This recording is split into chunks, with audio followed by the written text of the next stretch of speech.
Reporter in the building. If you are tuning in for the first time, this is a show where I, Daliso Chaponda, a stand-up comedian who normally would be performing in front of live audiences. Instead, because of Corona, I have no crowd, so I perform to whoever may tune in, whether you be on YouTube or Facebook or Twitch, or you're listening to the podcast version. This is the Coronacast, where tonight what I am going to do is I have taken suggestions during the course of the day on Instagram and Twitter and Facebook for subjects that people would like me to write jokes about. Then I spent around 4 hours writing jokes about those subjects, and now I'm going to perform those subjects to my audience. The subjects we are going to deal with today, we are going to deal with dancing funeral, R. Kelly, lockdown, Trump threatening India, analyzing literature at school, Guy, you're not funny anymore, you're just a storyteller, Facebook brain teasers, ejaculation, unlikely aphrodisiacs, and the coronavirus. That is what we're going to deal with today. Not all the jokes I do I'm going to be funny. I've never tried these in front of a live audience before. If you came to see me in normal reality, I eliminate all the crap jokes by trying them out at New Material Night. This is all coming from my brain to you. It'll be up and down. So if you enjoy a joke, let me know. Put LOLs or comments or something like that so that I know that you enjoy them. And that way, when I look back on it, I can see what you liked, what you didn't like. Because as I said, this is all a gamble, right? Thank you for every one of you who is here. People like Lisa Loftus, people like Faye. Thank you all for being here on this little comedic journey that we are going to go through. I will do 5 jokes of suggestions, and then there'll be a little interval where I talk to people in the comments. So write your comments. If you have any questions, ask your questions. After the interval, I'll do 5 more. And that's pretty much it. I will begin with an old joke.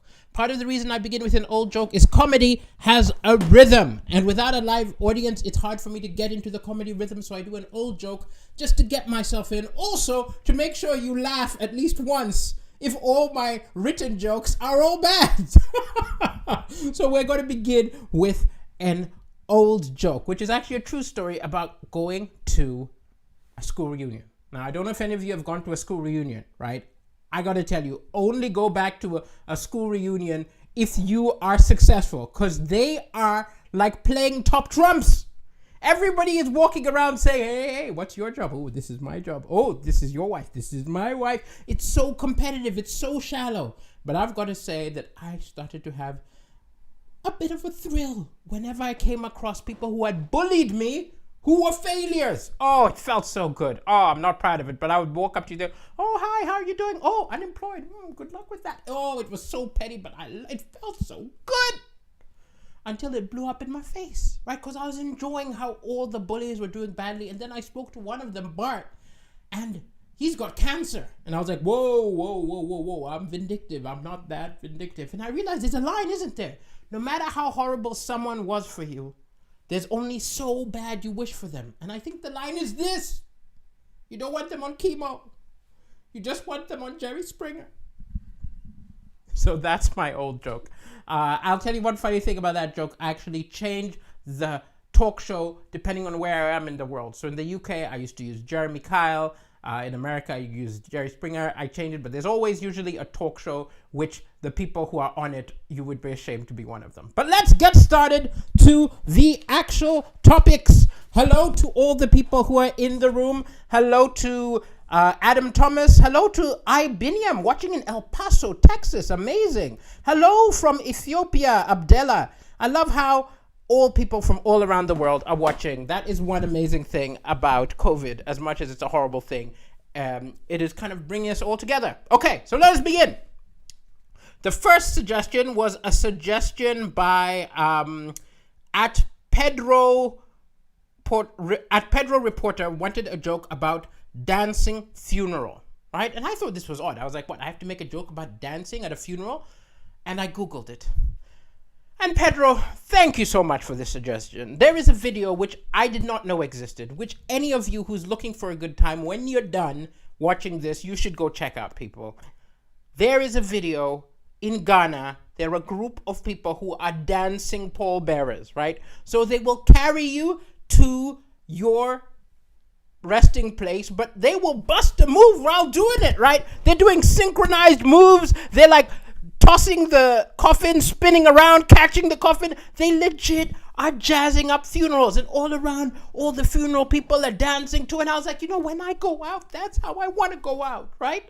To go out with dancing, right? Isn't that an amazing thing? I think I will actually kind of upgrade and do a few things, right? Because they were just doing a few Ghanaian moves, but I have specific requests, right? I would like twerking, right? I'd like people to put my corpse on the ground and a bunch of women to start twerking around it. Or maybe even I want you to prop up my body and I want a lap dance. Just one more lap dance, right? I'll already be stiff, so you can make me a stiff, right? I want a lap dance. I want women twerking around the corral, right? But I'll tell you what's amazing is these are not the only services which they offer. These are not the only services. There are all sorts of things, and one of them which is amazing is hired mourners. If you're not aware of this, all around the world, there is a service of hired mourners. So let's say one of your parents dies or your uncle dies, wasn't very popular, and you think it would be embarrassing to have no one there at his funeral. There are services where you can pay for mourners, right? And when you pay for these mourners, you can specify how sad you want them to be, right? You don't want to be out mourned by someone you've hired, so you're like, I don't think I'll be able to squeeze a tear, so could you just kind of look sad? And then if you're going, they can lose it for you. I love that there's a group of people called hired mourners.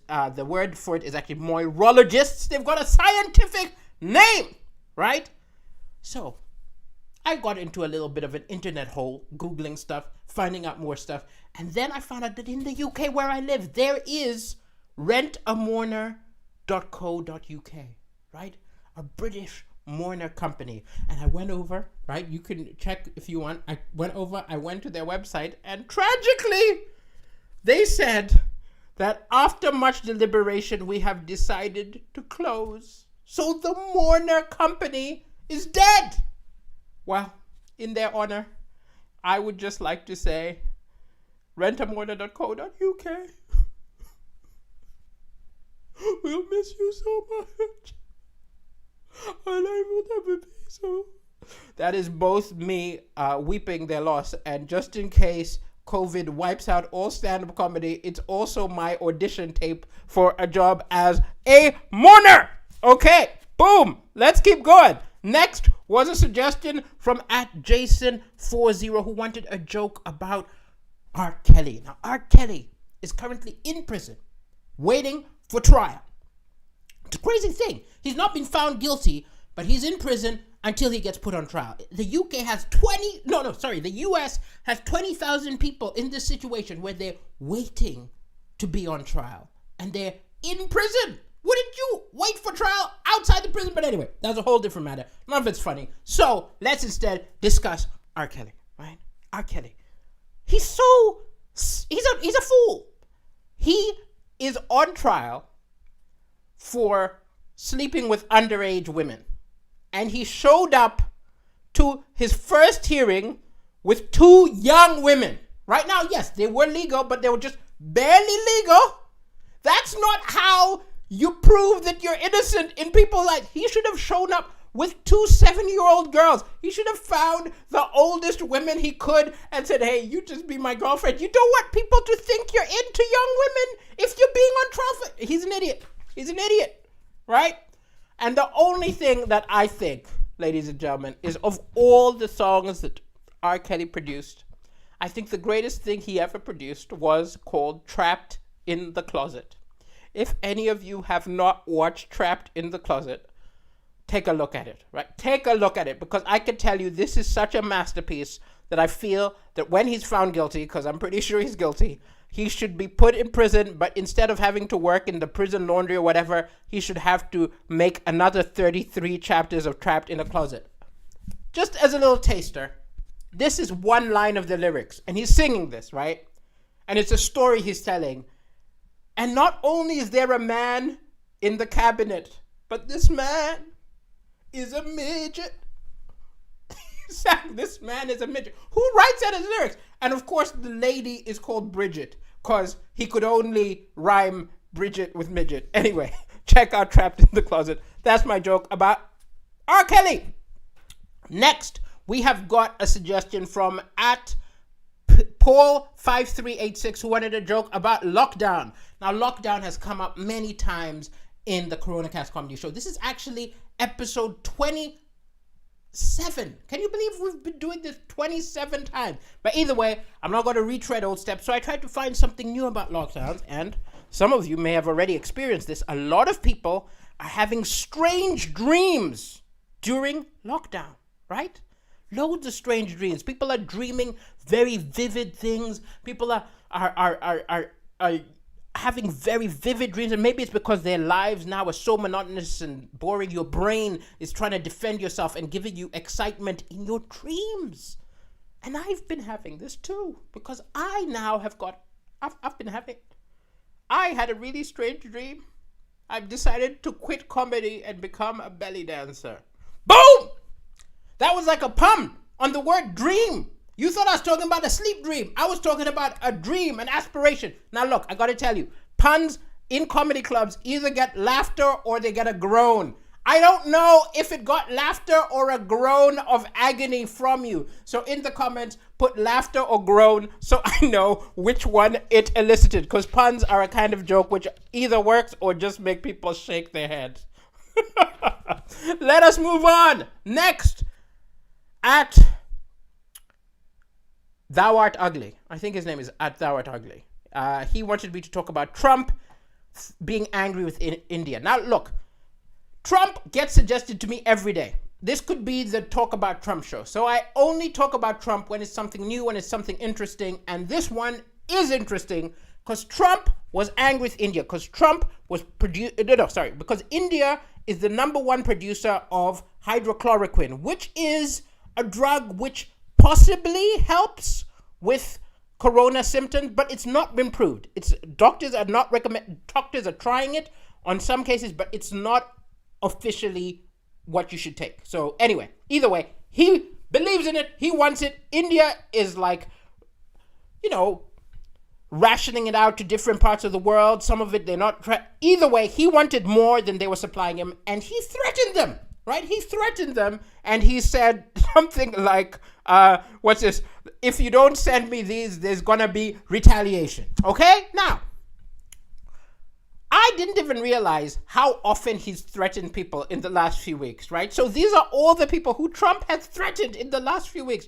He threatened WHO, the World Health Organization, who are dealing with COVID, and he said he's gonna withhold funding from them and possibly sue them because they are too China-centric, right? He threatened the Postal Service of the US. He threatened Iran, right? He threatened TV stations. He threatened all sorts of people. And you know what I realized, right? We can't even get angry at him, right? We can't even get angry at Trump. I've actually realized that for Trump, threatening people is what he does when he's stressed and afraid. We're all stressed and afraid, right?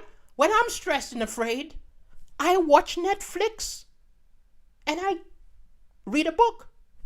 Threatening people is Trump's Netflix and reading a book, right?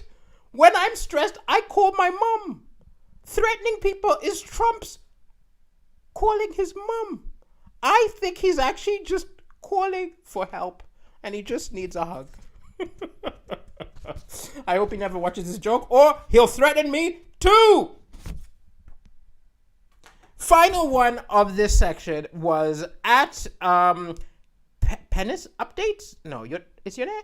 Yeah, at Penis Updates or whatever your name is, wanted me to do a joke about analyzing literature at school, right? And I actually just remembered when I was younger, I was a very precocious little kid.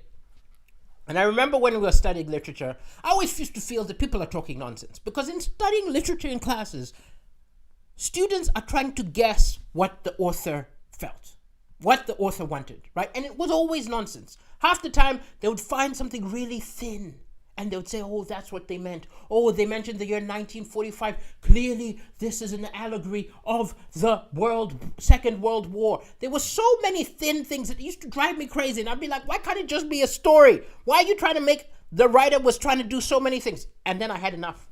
So what I did was, I was like, I'm going to prove everybody's an idiot. And I wrote my own story, right? I wrote my own story, and then I made it look like the O-level past exams, right? I made it look like I found it in a past exam. And this was before Photoshop, right? This took a lot of time and effort to make it look like an O-level exam. And then I showed up at class, gave it to the English teacher and said, oh, this is a past exam I've been reading and I'm having trouble with.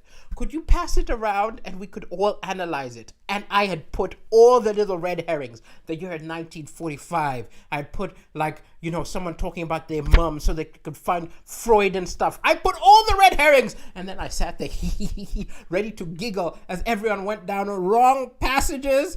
And the teacher said, oh, Daliso was having trouble with this, so let's read through it and see what we could do. And one of the other students, Annette, wherever you are, Annette, she said Daliso's way too arrogant to admit that he had a problem decoding any essay.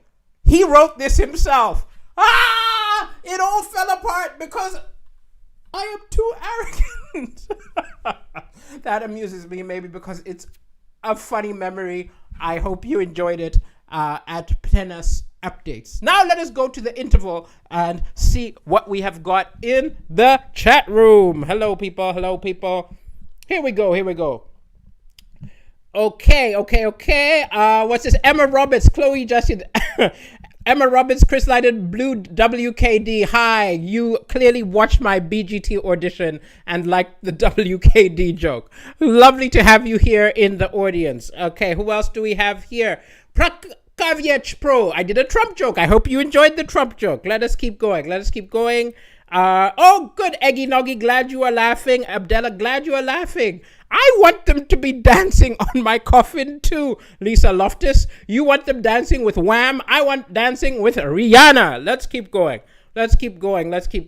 What do I think of Bill Cosby? I think Bill Cosby was a very talented genius, but a horrible human being who did horrible crimes. So we ignore how funny he was because what he did was so much worse than any joke he's ever told. It was terrible. Excellent. What else do we have? Lisa Loftus. Yes, dreams are crazy right now, aren't they? Excellent. Gareth. Grown, but good. So that got a groan. The dream got a groan, but some people enjoyed it. I enjoyed. It's hydroxychloroquine. You're right. I said it wrong. Lockstar says, I'm too good to have 27 people watching me. Don't worry. There's some people watching me on Facebook. That's probably where they're 27. And then my Facebook page has more people, usually around 1,000 people. YouTube has around 200 people. Instagram has around 200 people. I add them all up. It's averaging at 2,000. That's enough for me. So we're going to keep doing this, okay? But if you want more people to see me, share it. Thank you so much. Excellent. John Appleseed said, comedy, when I met a pretty girl, I want to... Okay, the person wrote a joke. I will leave this joke alone. If you want to read John Appleseed's jokes, look in the comments. Excellent. John Appleseed asked for a dead baby joke. Now, look, let me say this. There are comedians you can find who like doing shock jokes, right? You can find comedians who like doing jokes about dead babies, who like doing jokes about the Holocaust, and do them very well. In fact, like, I keep being asked for these and I ignore them because that's not my sense of humor. But if that's what you're looking for, Google Frankie Boyle, he does them. Google Jimmy Carr does them. In fact, the best person who does jokes, which are the best writing of jokes on a shocking subject, is probably Gary Delaney, right? Check those people. You'll enjoy them. But my strength is not shocking subjects, so I will not do those jokes. So, but there are loads of comics who do them and do them better than I possibly could, right? Now, I bring that up, interestingly, because it leads me in to the first thing I'm going to do, which wasn't a suggestion, but someone in my messages, right, where I asked for suggestions, he wrote, at well checked, 355 wrote, "Guy, you're not funny anymore. You're just a storyteller." Now, dude, yes, sometimes I'm not going to make you laugh, right? I'm not the comedian for everyone, especially in this weird reality where there's no crowd, there's no audience, and this is what it has come down to. I might not make you laugh. The only thing that puzzles me is you are watching me on a phone or an iPad or a computer, right? Right next to you. You can click another video, right? If it's YouTube, you don't like mine, there are 15 other possibilities. You can type all the wonderful comedians who've ever lived. You can watch Richard Pryor. You can watch millions of options. You can read Kindle. You've got all these options. If you don't like me, why are you still watching? I don't understand people who do this. There are loads of people who get frustrated by someone. They don't like it, but they still watch it. You'll hear them say, I watched the whole season of that show. It's terrible. I'm like, why did you watch the whole season if you hate it? Switch. You don't have to watch it. The only reality in which you have to watch me, right?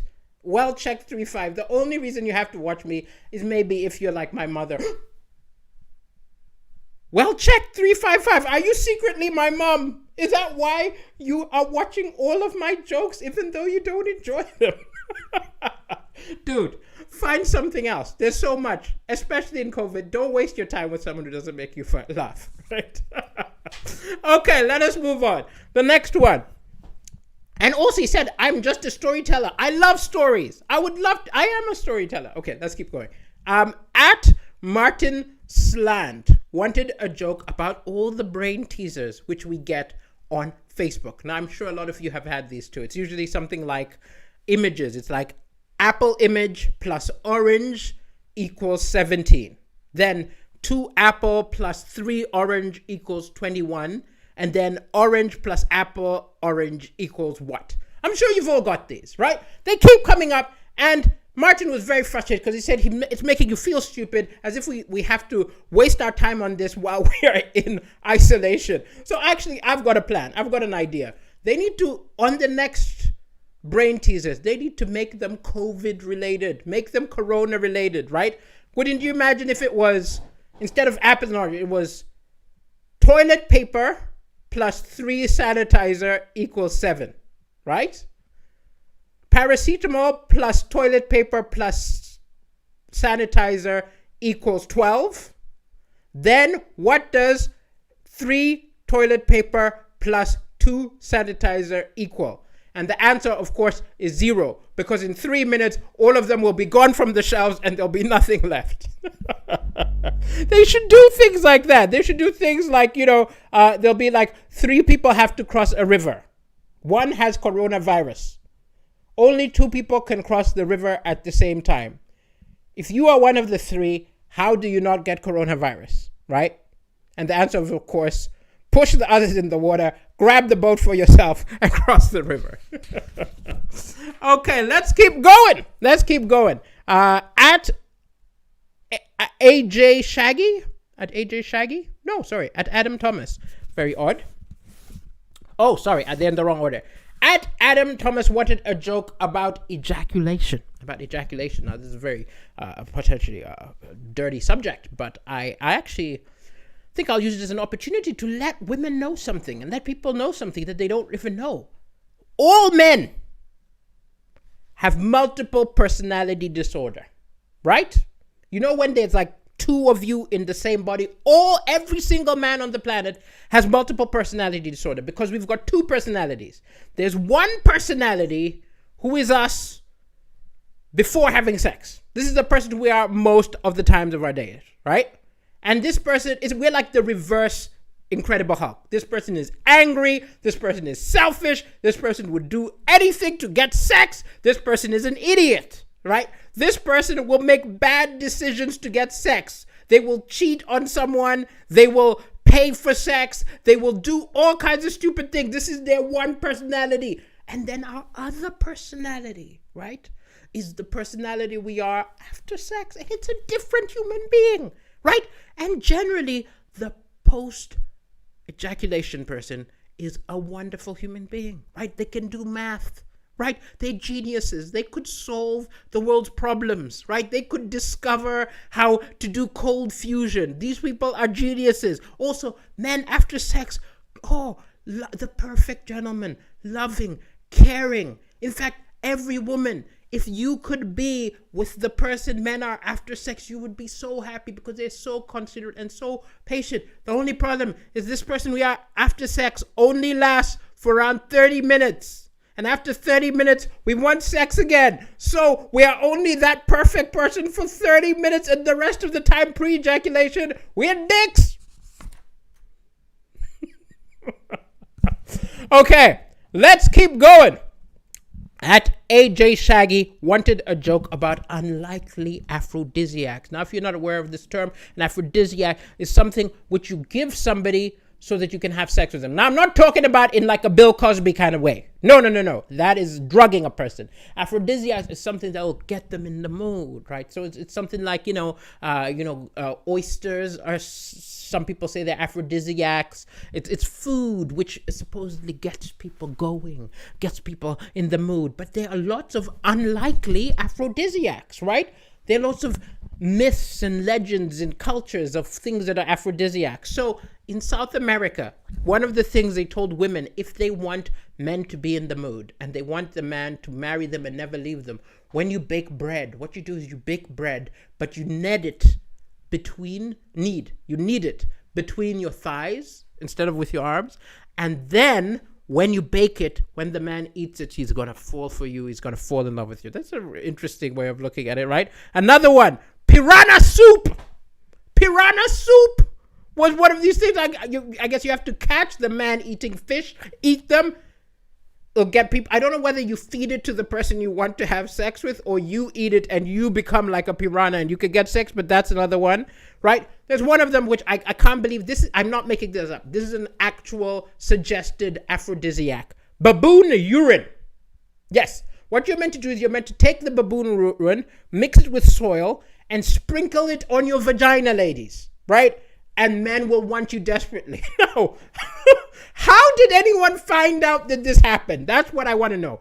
Who is the person who discovered this? Because what were you doing with baboons urinating on you, right? Was this someone, how did they explain it? Like, so I went for a swim, right? And then when I came out, there was just a baboon right there, right? And the baboon just was, just pissed on me. And then all the men just started chasing me and wanted to sleep with me. How did you find out? So there are a lot of these really strange suggestions, but purely anecdotally, I would like to tell you that from my own life, my own experience, I would actually suggest much more mundane things are aphrodisiacs to get women in the mood, right? You don't need to eat piranha soup, right? You don't need to get a baboon and extract its urine, okay? So, based on the women I've dated, right? It's not a lot of people. So this is purely anecdotal, but I would say number one. This is my number one trick, okay? Because I'm a comedian, I'm funny. Make fun of her ex. Dude, guaranteed. Mock her ex. Like if she hates her ex, you make fun of him. You make her laugh about him. Done.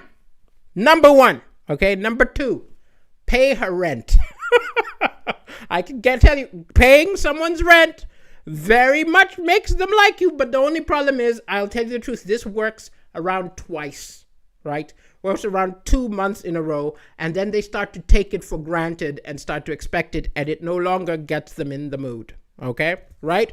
And then the third one, now, this is actually the most guaranteed to work, right?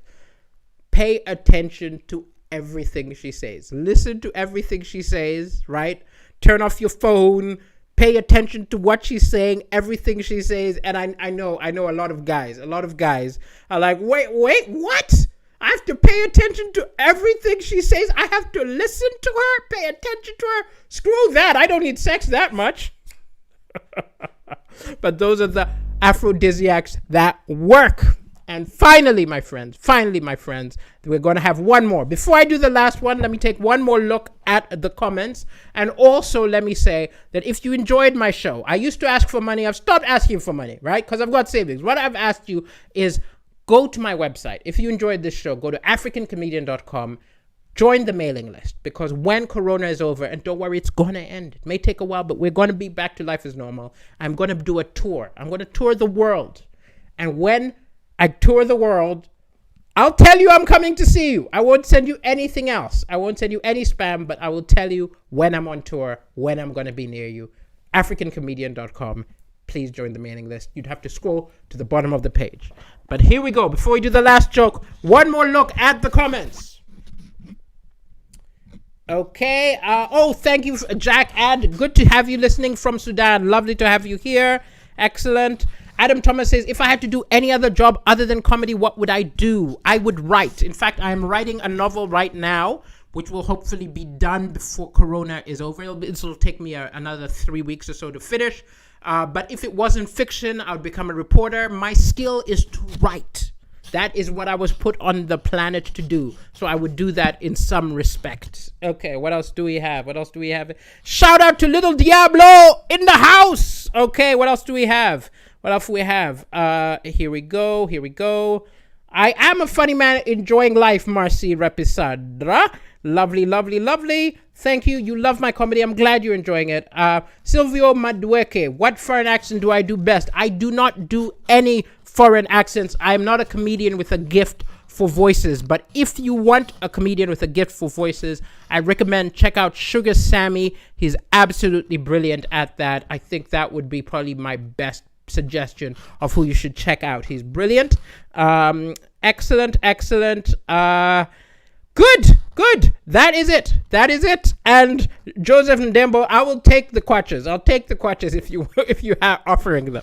Okay, so I will end with a final joke, which is at FA.16 asked me for a joke about 5G and the coronavirus. Now, 5G conspiracies about it creating the coronavirus have been going rampant. They've been going crazy.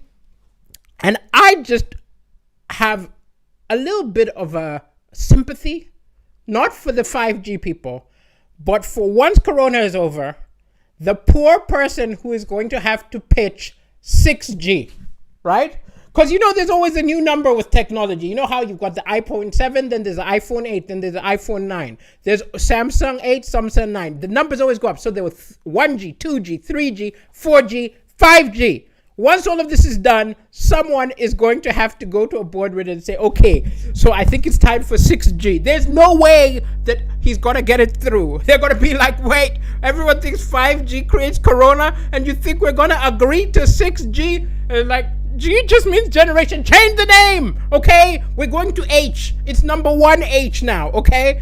Get rid of G. Number K. Call it anything. Anything but G. And no number like 5. In fact, let's make it 1000H. That's going to be the next phone line. Thank you so much for tuning in to the Coronacast comedy show every day at 9 p.m. If you enjoyed this, all the past episodes are on my YouTube channel, on my Facebook channel.